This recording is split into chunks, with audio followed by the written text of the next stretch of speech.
Allah Subhanahu wa Ta'ala, karena pada hari ini kita masih diberi begitu banyak nikmat, kesehatan dan kesempatan untuk dapat menghadiri pembukaan workshop membangun jiwa wirausaha bagi peserta didik kelas 10 melalui mata pelajaran kejuruan dan IPAS beserta keluarga, sahabat, tabiin dan insya Allah syafaatnya untuk kita semua hingga yaumil akhir kelak.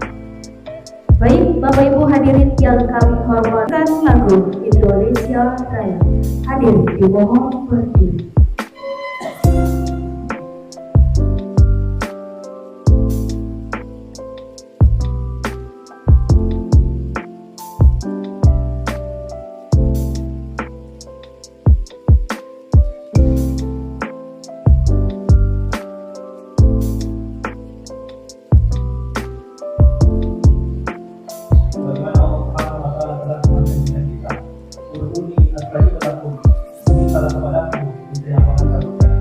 Dia akan aku membawakan dan tadi hanya melalui mata pelajaran kejuruan dan IPAS.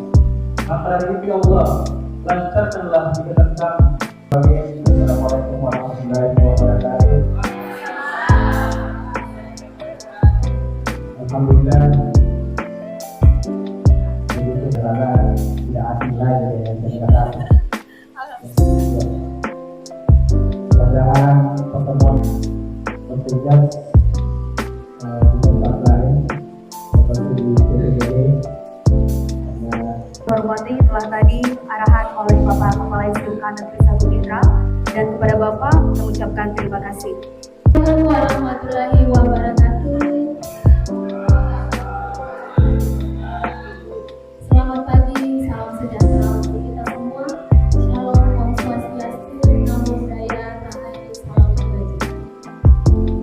Alhamdulillah, hari ini kita masih diberi kesempatan untuk hadir di acara workshop ini di tengah-tengah aktivitas kita mengajar di kelas, tapi kita masih diberikan kesempatan kesehatan untuk hadir mengikuti acara workshop membangun jiwa wirausaha bagi peserta didik kelas 10 melalui mata pelajaran kejuruan dan IPAS.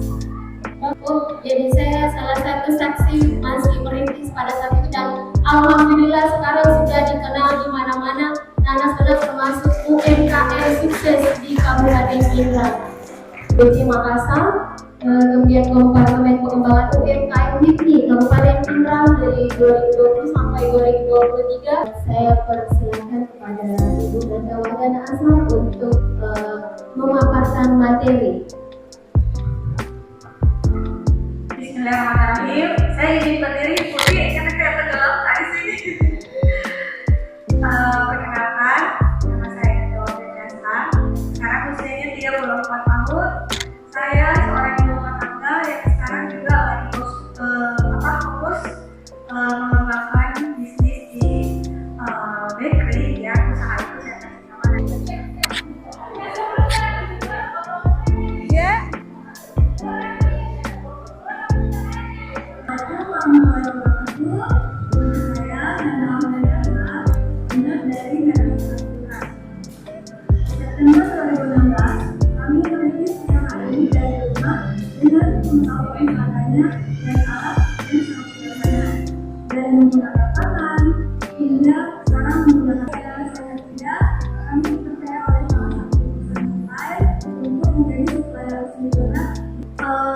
Awalnya sebenarnya bukan Kak mau serius untuk bikin usaha. Waktu itu saya cuma berpikir bagaimana bisa dapat uang supaya bisa memutus rantai kemiskinan di keluargaku. Waktu itu karena semua sudah ada di dalam genggaman, tidak perlu sewa toko, bahkan siswa-siswi pun bisa buka usaha dari rumah. Usaha kalau jurusan multimedia dia bisa di tata busana. Kalau yang siswa mungkin multimedia banyak. Ya kalau busana kan perlu peralatan. Saya mau maju, saya mau naik kelas, saya bolak-balik ke Makassar untuk belajar. Yang bermanfaat, itu yang pertama yang saya dapat dari narasumber. Yang kedua, untuk memulai usaha tidak perlu harus pintar, harus jago, tapi untuk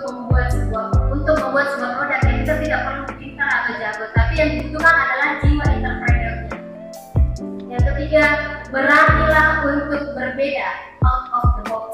Keluarlah dari zona nyaman kalian. Dulu ya, makanya saya memilih berprofesi sebagai seorang guru.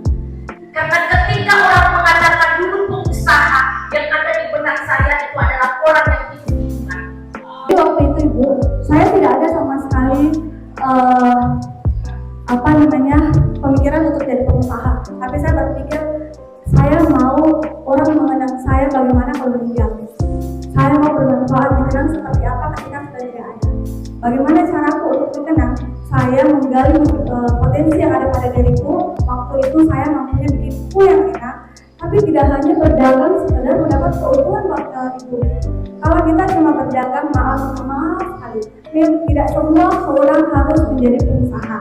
Bisa juga kita bantu-bantukan sama teman-teman. Jadi kalau jadi seorang pengusaha tidak ada kata tidak bisa. Jika kami tarik, masih ada waktu untuk memberikan ke orang-orang terdekat. Seperti itu Pak, karena takut sekali kamu basir Pak. Itu Apakah trik yang bisa diberikan kepada kami supaya kita bisa share ke siswa kami juga bagaimana trik untuk memberikan nama pada sebuah produk supaya itu bisa menjadi brand tersendiri untuk produk mereka ini. 2 minggu. Nah, kemudian kita sebagai pengusaha tentu ada kredit Bu ya. Jadi bagaimana caranya saya bisa menutupi gaji-gaji karyawan dan lain sebagainya. Jadi jalan lagi otak pengusahanya. Saya bikin produk donat polos, coklatnya dipisah, mesesnya pisah, hiasannya pisah, kemudian kasih judul menghias donat dari rumah. Solusi atau bagaimana Ibu menghadapi tantangan jika di era 2045 ini akan terjadi ke depannya. Itu dari saya. Sekian, assalamualaikum warahmatullahi wabarakatuh. Hadir menjadi solusi. Misalnya membuka usaha, menjadi pengusaha apa di daerah itu, karena kan beda-beda. Nah, Bahwa kita harus kuat dalam branding. Walaupun hari ini dikenal, tapi besok-besok belum tentu branding kita masih teringat. Tapi kalau misalnya kita memperkuat branding secara terus-menerus, maka tahun berapapun saya rasa tantangan tersebut bisa dilewati. amin. Bagaimana mengatasi masalah seperti itu? Karena saya pikir ini sangat penting kita ketemu mengatasi kemudian bisa membuka. Terima kasih. Terima kasih Pak. Saya sambil jalan. Saya usahaku tidak langsung sempurna, tapi saya berjalan sambil disempurnakan. Terima kasih. Yang menjadi pertanyaan saya, bagaimana memunculkan rasa beda itu terhadap produk, walaupun mungkin kenapa saya tidak bisa, karena orang akan Itu Bu ada produknya SMK 1, dia ada. Saya di situ sudah yakin nih sebagai calon customer, dan saya yakin Bu, karena ini SMK PK pusat keunggulan. Kenapa Ibu bisa minder? Mungkin perasaan tadi itu. Bagaimana cara melawannya dan bagaimana cara meyakinkan customer bahwa produk yang kita bikin ini berkualitas bagus, meskipun yang bikin adalah siswa. Ibu bisa mempergunakan dari jurusan multimedia untuk membuat konten-konten edukasi, video kit proses pembuatannya, video kit bahan yang kita pakai, menggunakan kerjasama dengan jurusan multimedia untuk membuat konten ketika siswa-siswinya Ibu lagi praktek. Jadi bertahap Ibu. Dan salah satu sosial media yang paling bagus digunakan saat ini yang jangkauannya luas itu TikTok. Sebelum ditutup, kita dengarkan dulu closing statement dari narasumber. Saya ingin minta maaf atas segala kekurangan selama acara berlangsung. Semoga apa yang kita lakukan hari ini bisa berkah untuk kita semua. Amin.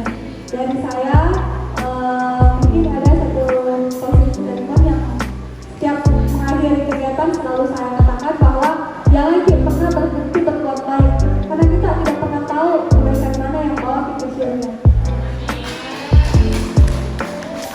Jangan pernah berhenti berbuat baik, karena kita tidak pernah tahu kebaikan yang mana yang akan menarik kita